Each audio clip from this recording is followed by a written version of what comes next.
Bayangkan jasad sudah dimakamkan, tanah masih basah, keluarga pulang dengan mata bengkak. Namun ada sesuatu yang tidak ikut berhenti. Pahala bisa terus mengalir. Dosa pun bisa terus menetes. Setiap kali link lama dibuka, setiap kali kata buruk diikuti orang, catatan itu bertambah. Malam ini mari kita hentikan aliran dosa dan balikan menjadi aliran pahala. Assalamualaikum warahmatullahi wabarakatuh. Semoga rahmat Allah menyelimuti kita semua. Semoga hati yang lelah menemukan jalan pulang kepada Allah yang Maha menerima tobat. Sebelum lanjut, dukung channel ini dengan subscribe, like, dan bagikan agar lebih banyak saudara kita terselamatkan dari dosa yang terus mengalir. Tulis di komentar, dari kota mana Anda mendengarkan, agar kita bisa saling mendoakan. Bayangkan nisan baru saja ditancapkan, tanah merah masih lembab, dan langkah keluarga meninggalkan pemakaman dengan mata sembab.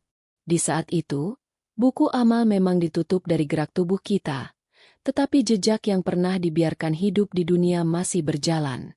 Kebaikan yang dulu ditabur akan terus tumbuh menjadi pahala. Begitu pula keburukan yang pernah diajar, dinormalisasi, atau dibiarkan terus terjadi karena ulah kita. Semua dapat mengalir sebagai dosa yang tak kunjung padam. Inilah rahasia yang sering terlewat dari kesibukan harian. Manusia sibuk mengejar kenyamanan sesaat, padahal ada aliran tak terlihat yang akan menyusul sampai liang lahat.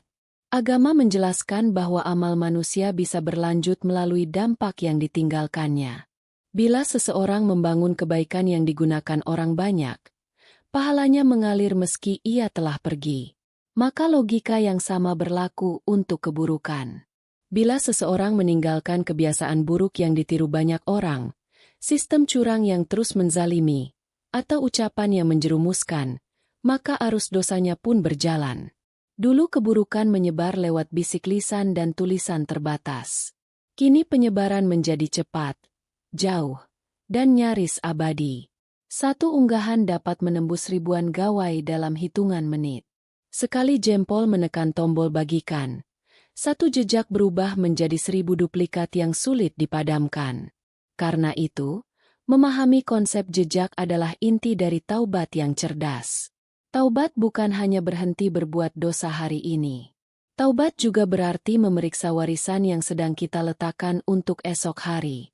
Setiap kata yang kita sisakan, setiap kebiasaan yang kita ajarkan, setiap transaksi yang kita teladankan, akan menjadi riak di kolam masyarakat. Riak itu kembali kepada kita dalam bentuk pahala atau dosa. Maka pertanyaan paling penting bukan sekadar bagaimana hidup lebih lama, melainkan apa yang kita tinggalkan untuk terus hidup setelah kita tiada. Adakah doa yang akan mengalir dari anak saleh? Adakah maslahat dari ilmu yang bermanfaat?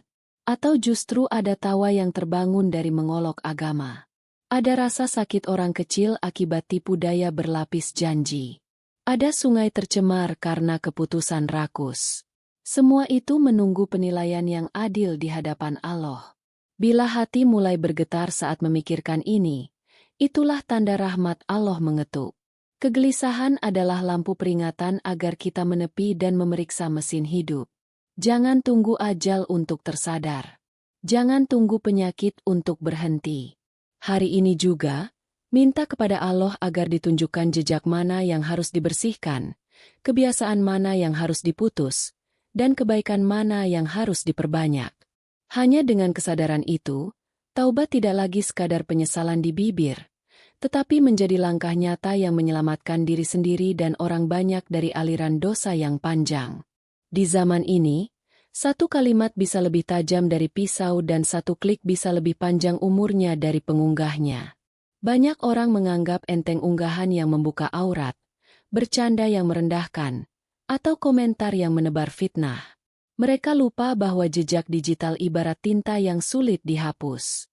Konten yang mengundang syahwat, tips curang dalam ujian, panduan menipu pelanggan, atau ajakan membenci kelompok tertentu, semua itu bernyawa di ruang maya. Sekalipun pembuatnya sudah tiada, salinan konten terus beredar, ditonton, ditiru, dan diajarkan kembali. Setiap tontonan yang menyeret hati pada maksiat, Setiap tutorial yang menipu, setiap ejekan yang melumpuhkan harga diri, menjadi mata rantai dosa yang bergerak tanpa lelah. Contoh lain adalah ujaran kebencian yang memecah keluarga dan tetangga. Satu status yang menuduh tanpa bukti bisa menjadi sumber pertengkaran panjang. Orang saling memblokir, saling melapor, dan saling mengucilkan. Pengunggahnya mungkin sudah lupa, sudah pindah kota, bahkan mungkin sudah mati. Namun luka sosial tetap menganga. Anak kecil belajar untuk mengejek, dan orang dewasa merasa biasa untuk menghina. Dosa itu menetes perlahan, tetapi pasti, memasuki catatan yang tidak pernah tidur. Begitu pula tautan menuju praktik riba yang dikemas sebagai solusi cepat. Banyak orang jatuh karena bujuk rayu janji instan. Setiap orang yang masuk karena rekomendasi kita menjadi tambahan beban yang harus dipertanggungjawabkan. Di luar layar, ada keburukan yang lebih senyap. Praktik kecurangan di tempat kerja yang kita wariskan sebagai budaya. Menjual barang palsu tetapi mengklaim asli. Mengurangi timbangan dan menekan pekerja tanpa upah layak. Menguasai lahan yang bukan hak kita. Lalu masyarakat sekitar hidup dalam kekurangan air bersih. Selama kerusakan itu masih dirasakan orang, selama ketidakadilan itu terus dipertahankan oleh orang yang meniru kebiasaan kita, selama itulah dosa berjalan. Kita mungkin sudah pergi, tetapi sistem yang kita bangun tetap bekerja, menghasilkan keuntungan untuk sebagian pihak dan kesengsaraan untuk banyak pihak. Menyadari contoh konkret ini membuat kita berhati-hati terhadap tombol kirim. Jangan merasa kecil karena hanya satu unggahan. Hanya satu meme, hanya satu komentar. Di hadapan Allah, satu kata bisa menumbuhkan kebun pahala atau jurang dosa. Maka ukur kata dengan takwa, timbang konten dengan akhlak, dan periksa transaksi dengan kejujuran. Jika pernah salah, jangan malu untuk menarik kembali, menghapus, mengoreksi, dan meminta maaf. Di jalan taubat, keberanian mengakui kesalahan adalah pintu pertama yang mengalirkan cahaya. Sekarang saatnya menyalakan lampu di dalam rumah hati, membuka setiap laci, dan jujur memeriksa apa yang pernah ditinggalkan. Audit jejak bukan kegiatan sekali lewat, melainkan ibadah yang mengubah arah hidup. Mulailah dengan mencatat semua pintu yang terhubung dengan nama kita. Tulis daftar akun dan tempat kita meninggalkan jejak. Email, media sosial, kanal video, blog, arsip awan, grup percakapan, forum hobi, toko daring, bahkan papan pengumuman di lingkungan kerja. Jejak yang terlupa justru paling berbahaya karena tidak terlihat namun tetap bergerak. Langkah berikutnya adalah menyisir konten dan kebiasaan. Telusuri unggahan yang melanggar batas syariat. Gambar dan video yang membuka aurat, candaan yang meremehkan agama, komentar yang mengandung fitnah, ujaran yang menimbulkan kebencian, promosi riba, serta tip menipu pelanggan atau mencontek. Untuk setiap temuan, ambil tindakan tegas. Hapus, ubah menjadi privat, atau cabut dukungan. Jika materi sudah beredar di banyak tempat, buat unggahan baru yang tegas berisi penarikan serta ajakan agar tidak menyebarkan lagi. Tulis dengan bahasa jujur tanpa alasan bertele-tele. Nyatakan penyesalan, akui kelalaian, dan minta maaf kepada pihak yang terdampak. Sematkan di posisi teratas agar mudah terlihat. Bila pernah menyebarkan ilmu yang keliru, segera ralat. Cantumkan rujukan yang lebih kuat. Arahkan orang untuk merujuk pada sumber yang terpercaya, dan sampaikan bahwa ralat adalah bagian dari tanggung jawab iman. Jika pernah menilai seseorang tanpa bukti, buat klarifikasi di tempat yang sama agar keadilan kembali.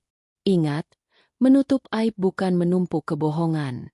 Menutup aib berarti mengakhiri persebaran keburukan sambil mengakui salah pada pihak yang berhak. Audit juga menyentuh ranah di luar layar. Periksa utang yang belum dilunasi, barang yang belum dikembalikan, janji kerja yang diingkari, upah yang tertunda, serta harta yang bukan hak kita. Buat daftar rinci. Tulis angka, nama, dan cara pengembalian. Hubungi mereka satu persatu.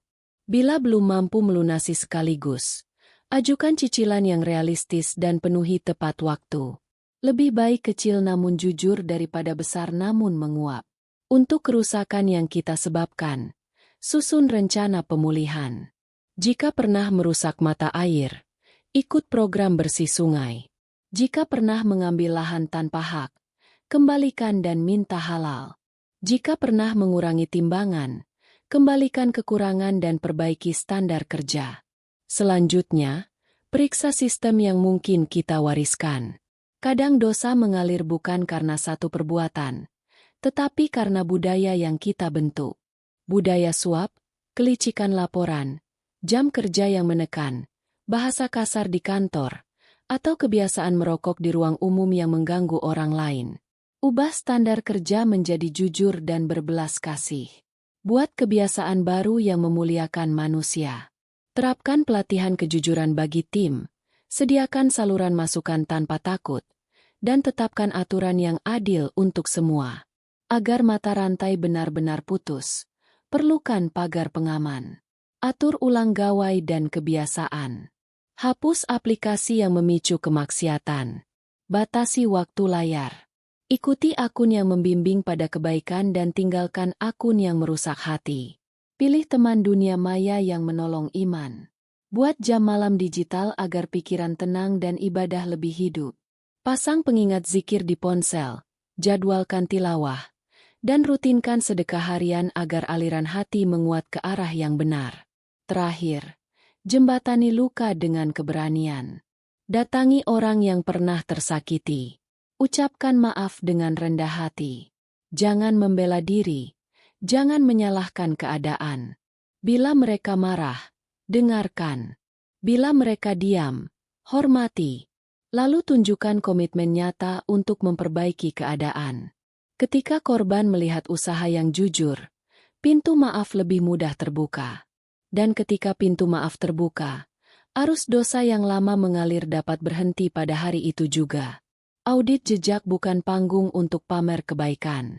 Ini adalah percakapan rahasia antara seorang hamba yang lemah dan Tuhannya yang Maha Menyayangi. Lakukan diam-diam, rapi, konsisten, serta mohonlah pertolongan agar langkah tidak goyah. Malam ini juga, ambil kertas, tulis daftar, dan mulai dari yang paling berat. Karena yang paling berat itulah yang paling membebaskan. Taubat nasuha adalah pulang dengan sungguh-sungguh. Bukan sekadar menahan diri sesaat, melainkan keputusan hidup yang mengubah arah langkah. Ulama menjelaskan 4 pilar taubat. Berhenti dari dosa saat itu juga. Menyesal sedalam-dalamnya. Bertekad kuat untuk tidak mengulang. Mengembalikan hak manusia bila ada yang terambil. 4 pilar ini seperti tiang penyangga rumah. Bila satu tiang roboh, rumah goyah. Maka kita bangun satu persatu dengan telaten dan jujur. Berhenti berarti memutus akses dan kebiasaan. Jika dosa datang dari layar, putuskan alirannya. Hapus arsip yang menggoda, lepas langganan yang menyesatkan, dan blokir jalan yang membuka celah. Jika dosa muncul dari lingkungan, mundurlah dari lingkaran yang menyeret. Pilih sahabat yang mengangkat iman. Ganti rute pulang bila rute lama mengundang jatuh. Sediakan kegiatan pengganti agar jiwa tidak kosong. Olahraga yang menyehatkan, belajar ilmu, menemani keluarga, dan berkhidmat kepada tetangga akan mengisi ruang yang dulu ditempati maksiat. Menyesal adalah mengakui kebodohan di hadapan Allah. Luangkan waktu khusus untuk merenung. Ingat wajah orang yang pernah kita lukai. Ingat nikmat yang kita sia-siakan. Dan ingat bagaimana Allah tetap menutupi aib kita. Biarkan air mata menjadi saksi kelembutan hati. Tetapi jangan biarkan penyesalan berubah menjadi putus asa. Putus asa adalah jerat setan yang menipu. Allah lebih dekat daripada jarak air mata ke pipi. Dia mencintai hamba yang kembali, dan tidak bosan menerima hamba yang mengetuk berkali-kali. Berazam untuk tidak mengulang berarti menyusun perjanjian baru dengan diri sendiri. Tulis komitmen yang spesifik. Aku tidak akan membuka konten haram. Aku tidak akan menunda mengembalikan hak. Aku tidak akan menulis kalimat yang merendahkan. Tempelkan komitmen di tempat yang sering terlihat. Ketika tergelincir, bangun kembali. Taubat bukan tiket bagi orang suci, melainkan jalan untuk manusia yang sering salah namun belajar bangkit. Setiap kali jatuh, berdirilah lebih cepat dan lebih kuat. Mengembalikan hak adalah bukti nyata bahwa taubat bukan kata-kata. Ada 3 jenis hak yang perlu diperhatikan. Hak harta, hak nama baik, dan hak badan. Untuk hak harta, kembalikan uang atau barang yang bukan milik kita. Bila tidak tahu jumlahnya, perkirakan dengan jujur dan lebihkan agar aman. Bila tidak menemukan orangnya, sedekahkan atas namanya sambil terus berusaha menghubungi. Untuk hak nama baik, minta maaf kepada orang yang difitnah dan ralat di tempat yang sama agar citranya kembali. Untuk hak badan, bila pernah menyakiti fisik atau batin, minta maaf dengan lembut dan tawarkan perbaikan yang mungkin. Jangan membuka aib baru. Sampaikan secukupnya dan arahkan pada penyembuhan. Agar taubat terawat, susun amalan harian. Sholat taubat 2 rakaat ketika teringat salah. Istighfar pagi dan petang, terutama Sayyidul Istighfar yang mengajarkan kerendahan hati. Tilawah harian meski singkat, lebih baik konsisten daripada panjang namun putus. Jaga lisan dari debat sia-sia. Sedekah kecil tetapi rutin, karena kebaikan yang mengalir akan menguatkan hati untuk terus berada di jalan yang benar. Puasa sunnah menenangkan gejolak nafsu. Majelis ilmu menguatkan akal dan jiwa agar tidak mudah tertipu bisikan buruk. Bangun sistem perlindungan bersama. Ajak pasangan, anak, atau sahabat menjadi penjaga saling mengingatkan. Bentuk kelompok kecil yang saling memberi kabar kebaikan, berbagi ilmu, dan saling mendoakan. Jauhkan diri dari ria dengan menyimpan sebagian besar amal hanya untuk Allah. Jika harus berbagi di ruang publik, niatkan sebagai edukasi agar orang lain selamat dari kesalahan yang sama. Di dalam perjalanan taubat, godaan akan datang. Malu yang berlebihan, takut dihakimi, atau keraguan apakah Allah menerima. Ingatlah, Allah menerima taubat hamba yang kembali sebelum nyawa sampai ke tenggorokan. Tugas kita adalah terus menuju, bukan menebak keputusan akhir. Tugas kita adalah memperbaiki sebab, dan hasilnya kita serahkan kepada Yang Maha Adil. Malam ini, susun langkah sederhana yang dapat dilakukan segera. Hentikan satu kebiasaan buruk yang paling sering mengalahkanmu. Hubungi satu orang untuk meminta maaf. Sisihkan satu bagian harta untuk sedekah jariah. Lalu berdiri untuk 2 rakaat taubat. Ucapkan doa dengan hati yang patah tetapi berharap. Ya Allah, Engkau mengetahui kelemahan kami dan tetap menutupi. Engkau melihat dosa kami dan tetap memberi rezeki. Kami kembali kepada MU dengan rasa malu dan rindu. Terimalah taubat kami, kuatkan kami, dan wafatkan kami dalam keadaan Engkau ridai. Setelah memutus mata rantai keburukan, jangan biarkan saluran hidup kita kosong. Kosong adalah undangan untuk kebiasaan lama kembali menguasai. Kita perlu segera mengisi aliran itu dengan kebaikan yang terus mengalir setelah kita wafat. Inilah makna membalikan arus.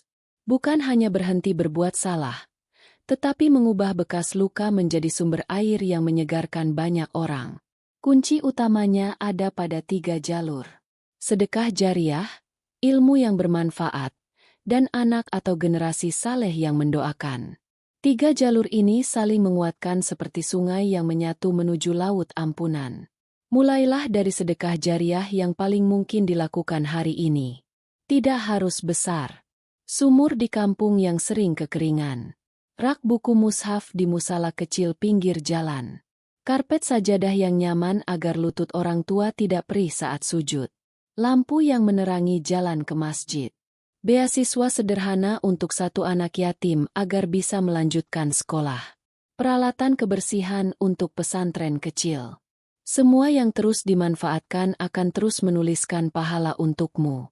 Jika rezeki terbatas, jadilah penghubung. Kumpulkan teman-teman. Buat catatan transparan. Laporkan perkembangan. Kejujuran dalam mengelola kebaikan adalah sedekah yang melipat gandakan kepercayaan. Jalur kedua adalah ilmu yang bermanfaat. Lihat keahlian yang kamu miliki dan tanyakan bagaimana ilmunya bisa menjadi pegangan orang lain untuk bertakwa. Bila kamu guru, buat rangkuman pelajaran yang jernih dan bersih dari unsur melalaikan. Bila kamu pedagang, tulis panduan jual beli yang jujur agar orang kecil tidak tertipu. Bila kamu teknisi, buat video singkat bagaimana memperbaiki alat rumah tangga agar keluarga hemat dan tidak terjebak riba. Bila kamu ibu rumah tangga, bagikan resep sehat bernilai sedekah. Ilmu yang menuntun kepada ketaatan dan kejujuran akan terus mengalir meski pengajarnya telah pergi. Di ruang digital, rapikan kanalmu. Ganti unggahan lama yang merusak dengan seri konten pendek yang menenteramkan. Tulis deskripsi yang mengajak kepada zikir, syukur, dan akhlak yang lembut. Pin pesan tobat di bagian teratas agar semua yang datang setelahnya menemukan arah. Jalur ketiga adalah generasi saleh. Anak yang mendoakan lahir dari nafkah yang halal, teladan yang lembut, dan pendidikan yang terjaga. Sisihkan waktu setiap hari untuk berbicara dari hati ke hati. Ajarkan adab sebelum ilmu.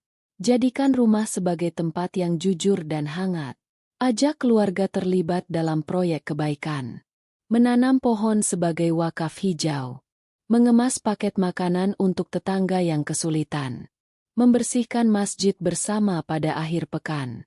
Ketika anak merasakan manisnya memberi, doa mereka akan mengalir dari hati yang lapang.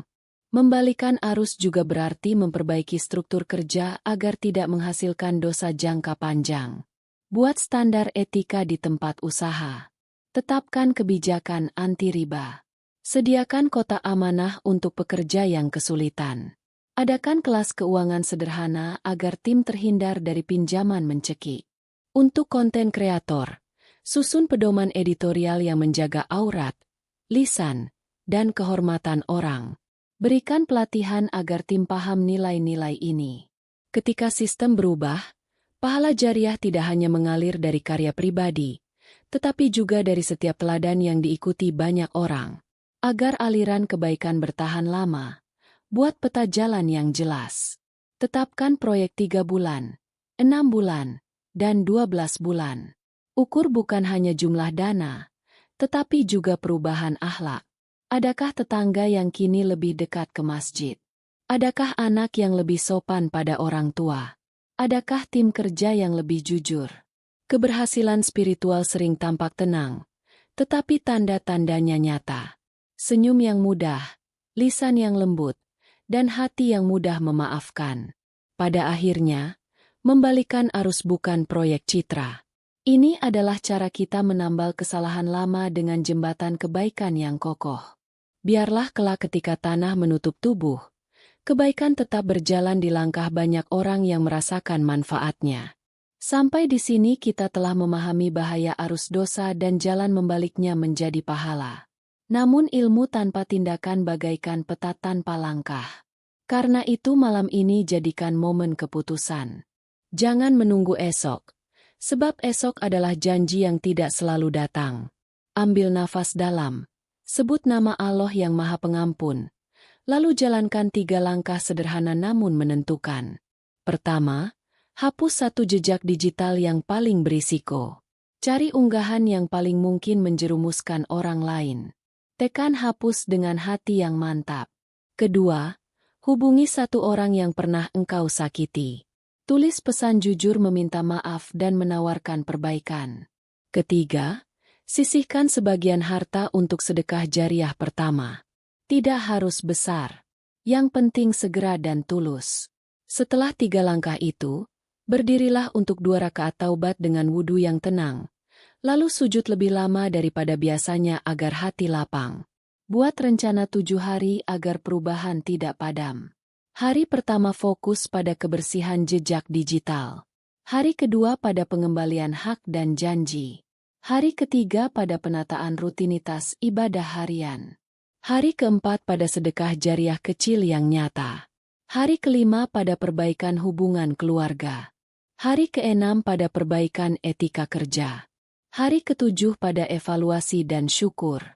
Tulis catatan singkat setiap malam. Apa yang sudah dikerjakan, apa yang perlu diperbaiki, dan siapa yang perlu kamu doakan. Catatan ini akan menjadi saksi bahwa taubatmu bukan gejolak sesaat, melainkan perjalanan pulang yang terjaga. Bangun juga pagar perlindungan dari dalam hati. Ketika godaan datang, ingat wajah-wajah yang mencintaimu dan menaruh harap pada kebaikanmu. Ingat bahwa setiap klik memiliki konsekuensi. Setiap kata menyentuh hati orang lain. Jika tergelincir, jangan menambah dosa dengan putus asa. Kembali segera. Istighfar dengan lembut. Perbaiki sebabnya. Minta pertolongan kepada Allah agar diberi sahabat yang menguatkan dan lingkungan yang menenangkan. Pilih bacaan yang menyejukkan. Dengarkan nasihat yang membangunkan, dan jauhi perdebatan yang mengeraskan. Sekarang mari kita tundukkan kepala. Hadirkan hati seutuhnya. Ucapkan doa dengan bahasa yang kamu mengerti, karena Allah dekat dan Maha mendengar. Ya Allah, kami datang dengan hati yang letih dan tangan yang kosong. Engkau tahu aib kami lebih dari kami sendiri. Engkau tutupi kesalahan kami di hadapan manusia. Engkau beri kami kesempatan hari ini untuk kembali. Terimalah taubat kami.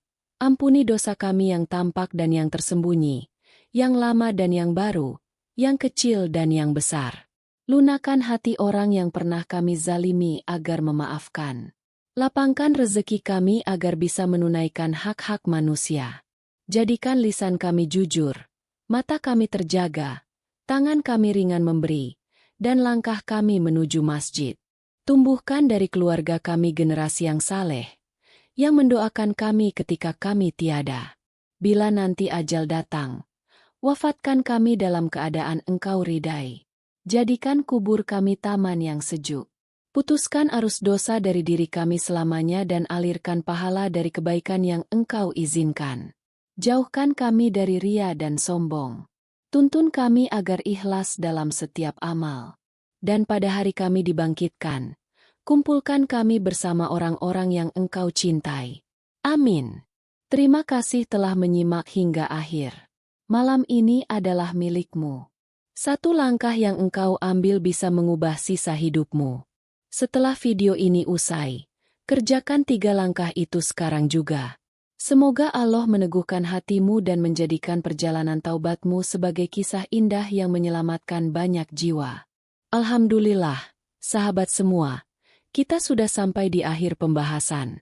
Semoga yang kita dengar hari ini menjadi pengingat untuk hati kita, menjadi langkah awal untuk memperbaiki diri, dan menjadi sebab datangnya rahmat Allah kepada kita semua. Jangan lupa, dukung terus channel ini dengan like, share, dan subscribe, agar pesan kebaikan ini bisa menjangkau lebih banyak saudara kita di luar sana. Tulis di kolom komentar dari kota mana Anda menonton, dan langkah kebaikan apa yang akan Anda mulai malam ini. Semoga Allah memberkahi setiap niat baik kita, menghapus dosa-dosa kita, dan meneguhkan langkah kita di jalannya. Wassalamualaikum warahmatullahi wabarakatuh.